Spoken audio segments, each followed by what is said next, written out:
Today marks 1 year until the start of the Olympic Games at Rio de Janiero. It'll be the first time a South American country has hosted the Games, and already there are some problems plaguing it.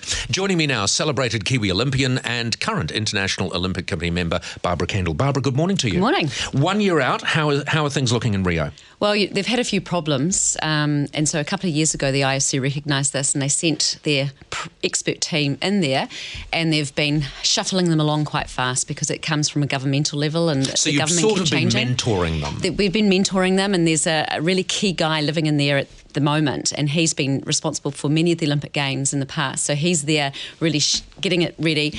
And for sure, some of the venues might not be 100% by the time we move in, but the Olympics will go ahead and it'll still be a fantastic Games. That is a worry though, isn't it? Because, I mean, having said that, a year out from any, whether it's Commonwealth Games or Olympic Games, there are still venues being built, and sometimes there's still concepts. I remember when we moved into Athens, into the village, they were still laying the concrete. They were virtually rolling out the fake grass when we moved in and planting the trees. Yeah. So, and everything was, just finished, smelled of fresh paint and all those sorts of things. So there's no way that it's not going to be a fantastic Games, but there's definitely issues. What do you know about poo? Well, they've had some serious issues with the water there, with the lack of sewage systems in place. Obviously, it's a big city and the runoff goes straight into the water. But we had a similar problem in Barcelona, and it was actually a very good incentive not to fall in. That's why I won. That's right. Stay up on the board. Stay on the board. Absolutely. So, with every negative, there's always a positive. Yeah, well, that certainly is glass half full stuff, Barbara. I admire you for that. And really that is the only, in terms of environmental issues, that's the big one, isn't it? Because there have been many cases where air quality has been an issue, but apparently that's not such a big problem. No, they've known that the water quality has been quite bad for a long time now, and it's become quite acute. And so there's huge efforts going in now to clean up the water to make sure that it's safe for the athletes when they're competing. So we can be reasonably confident, because we're looking at them so closely, that Rio will be ready for us. Will we be ready for them?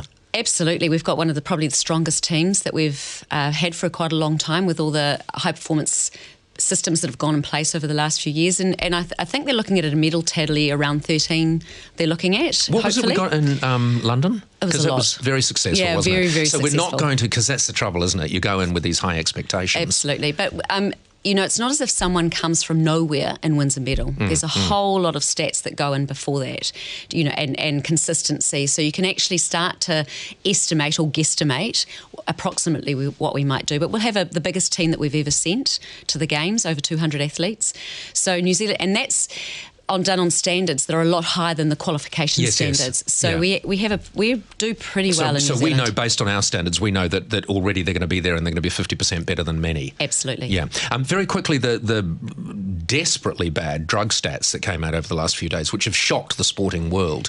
Is that a major concern? Are we likely to see some changes in the way that is administered at the Olympics? Well, I've just come back from the IOC session in Kuala Lumpur, actually yesterday, and this came out in the session. And what they're doing to combat, protecting the clean athlete is amazing. They're pouring millions and millions of dollars into this. And one of the things they're doing is a blood passport. So athletes that are prone to drug testing and it really enhances their sport, they will have blood passports, and there's going to be more focused testing. So on sports that are where drugs really make a big difference. Focused and random at random times. Absolutely. Yeah. Brilliant, Barbara. Thank you very much. Pleasure. Great to see you again. Right, it is 11 minutes away from 8. What was London? 13, are we saying? 13 medals, 6 golds. 6 golds, yeah.